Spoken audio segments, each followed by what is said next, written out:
স্বামী মারা যাওয়ার পর স্ত্রীর নাক ফুল খুলতে হবে কি? খোলাই শিরক, খুলতে পাবে না, যা আছে ওইভাবেই থেকে যাবে 4 মাস 10 দিন।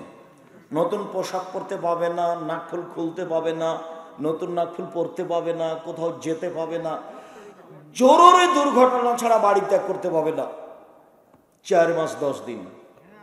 নাকফুল গয়না কাঠি কোনো কিছু খুলতে পাবে না। খোলাটা হলো হিন্দুদের নীতি।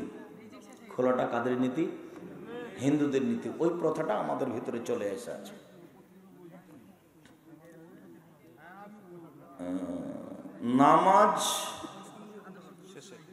নামাজ শেষে সম্মিলিত মোনাজাত করা যাবে কি না? বিদআত। হাত তুলে দোয়া করার অনেক হাদিস আছে, দোয়ার বইয়ে দেওয়া আছে, 24টা স্থান আছে হাত তুলে দোয়া করার, আর 32টা সহিহ হাদিস আছে হাত তুলে দোয়া করার। আব্দুল্লাহর মিন্নাতুল বারি বই দেখছি, ওগুলো কিন্তু ব্যতিক্রম বই।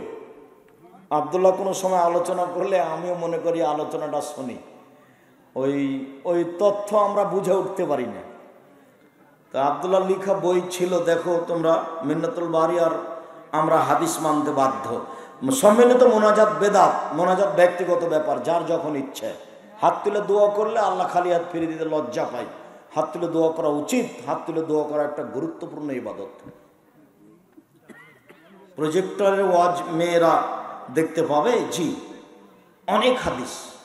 একটা বলেন তো দেখি। আয়েশা রাদিয়াল্লাহু তাআলা আনহা আল্লাহর নবীর পিছন দিকে দাঁড়িয়ে মসজিদের যোদ্ধাদের ট্রেনিং দেওয়া দেখছিলেন, কিন্তু যোদ্ধারা জানে না যে আয়েশা ওখানে দাঁড়িয়ে আছে। আয়েশা রাদিয়াল্লাহু তাআলা পুরুষ মানুষকে দেখতে পাচ্ছেন, কিন্তু পুরুষ মানুষ আয়েশা রাদিয়াল্লাহু তাআলা দেখতে পাচ্ছেন না। এটা বুখারী মুসলিমের হাদিস। এরকম আরো কয়েকটা আছে। এটা প্রমাণ করে যে মেয়েরা পুরুষদের দেখতে পারে, বক্তব্য শুনতে পারে। প্রজেক্টরের মাধ্যমে একাধিক সহিহ হাদিস আছে, যা সময় আমি বলেছি। আসসালামু আলাইকুম শেখ, আমি একজন ছাত্র, পড়াশোনা করছি এবং বেকার, কোনো ইনকাম করি না। বাসায় বিয়ের কথা বললে বাবা মা বলে আগে নিজের পায়ে দাঁড়াও, তারপরে বিয়ে দেব। এইটা তোমার বাপ মায়ের ঠিক নয়।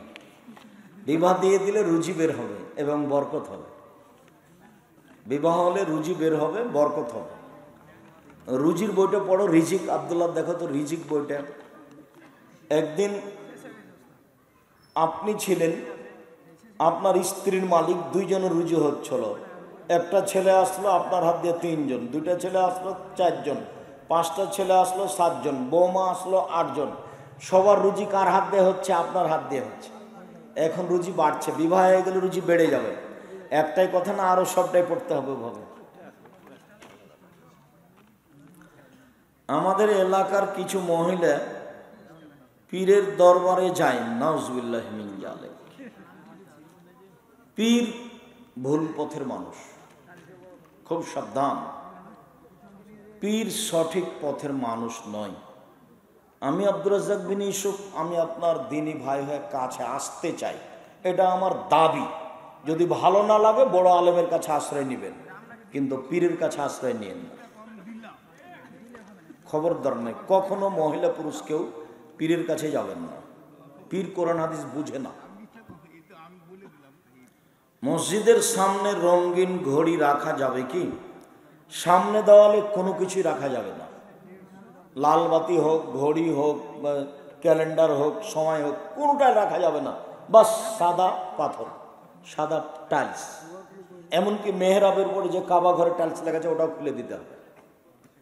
মানে যেটা চোখে পড়বে, বারবার দেখতে মন চাইবে, এরকম কোনো কিছু পশ্চিম দেওয়ালে রাখা যাবে না, সব পূর্ব দেওয়ালে। মসজিদের সামনের বাড়িতে তার লাগিয়ে ইমামের ইমামতিতে সালাত হবে কি? সামনের বাড়িতে না, তাহলে তো ইমামের আগে হয়ে গেছে। ডান দিকে, বাম দিকে এবং পূর্বের দিকের বাড়িতে হবে, পশ্চিম দিকের বাড়িতে হবে না। কেন বলেন তো দেখি? ইমামের আগে চলে গেছে এই জন্য। তাহলে মসজিদের ডানে বামে যেগুলো বাড়ি আছে সেগুলোতে চলবে, পূর্ব দিকে যেগুলো আছে সেগুলোতে চলবে। বুখারীর হাদিস, নদীর ওই পারের লোক এই পারের ইমামের সাথে সালাত আদায় করতে পারে, আর হতে করতে পারে। অতএব উত্তর দক্ষিণ পূর্ব দিকের বাড়ি থেকে ইমামের সাথে সালাত আদায় করতে পারে। কোরআন নষ্ট হয়ে গেছে, কি করতে হবে? আগুন দিয়ে জ্বালিয়ে দিতে হবে, পানিতে ফেলা যাবে না, ইঁদারাই ফেলা যাবে না। আগুন দিয়ে জ্বালিয়ে দেওয়াটা বুখারী মুসলিমের হাদিস। কবরে লাশ কিভাবে রাখতে হবে? ডান কাতে, একবারে পুরোটা ডান কাতে করে দিতে হবে, অলের সাথে লাগিয়ে দিতে হবে, মুখটা কেবলার দিকে করে। আসসালামু আলাইকুম। আমার মা অনেক সময় বিভিন্ন জীবজন্তুর নাম বলে গালি দেয় এবং অনেক সময় রাগ করে বদদোয়া করে, যেমন পরীক্ষায় ফেল করবি, রিক্সা চালিয়ে বা মাঠে কাজ করে খেতে হবে। এটা তোমার মায়ের ভুল হচ্ছে, বলে দিও এভাবে কথা বলতে নিষেধ করেছে। প্রত্যেকটা কথার উপরে ফেরেশতারা আমিন বলে। তোমার মা যেটা বলছে সেটার উপরে ফেরেশতা আমিন বলছে, কাজে তোমার মায়ের এই কথাটা কবুল হয়ে যেতে পারে। তোমার মা যেন এরপরে আর কোনোদিন এরকম ভাষা মুখ দিয়ে বের না করে, বলে দিও জোরালো ভাবে।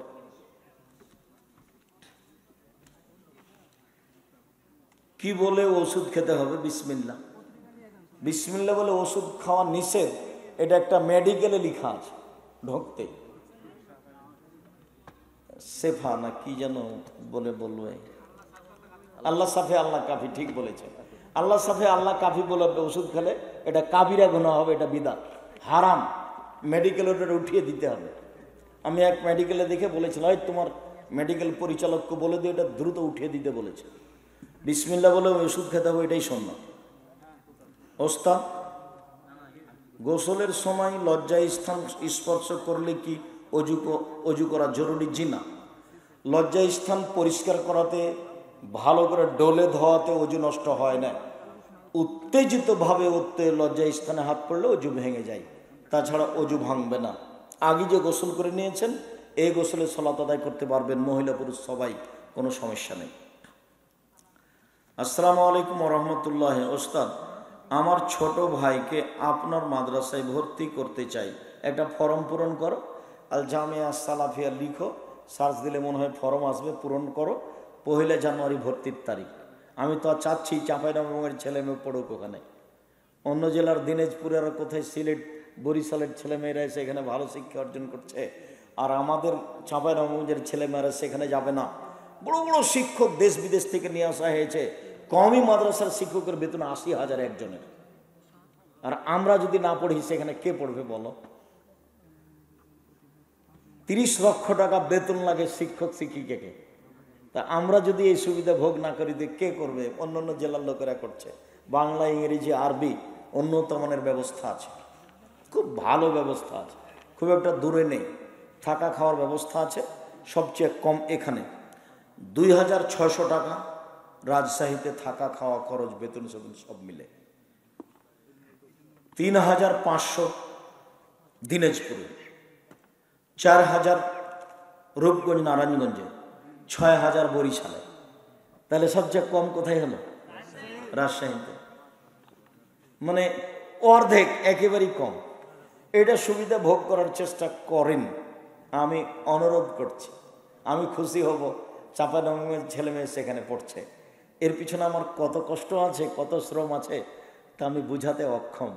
30 লক্ষ টাকা মাসেই বেতন, ওখানে টাকশাল নেই, বানানো হয় না। মানুষকে বলে অনুরোধ করে মানুষের টাকাটা দেয়, তখন সেটা করা হয়। ওখানে 26 বিঘা জমি সম্পূর্ণ কিনা, 51 বিঘা জমি রূপগঞ্জ নারায়ণগঞ্জে সবই কিনা। রূপগঞ্জ নারায়ণগঞ্জে একটা মসজিদ তৈরি করব মনে করছি, 2-1 দিনের মধ্যে শুরু হবে ইনশাল্লাহ। 200 শতক জমির ওপরে, যারা একতলাতে 10,000 মানুষ সালাত আদায় করতে পারবে একসাথে। আমরা ভাবছি ভারত, বাংলাদেশ, পাকিস্তানের সবচেয়ে বড় ইনশাআল্লাহ।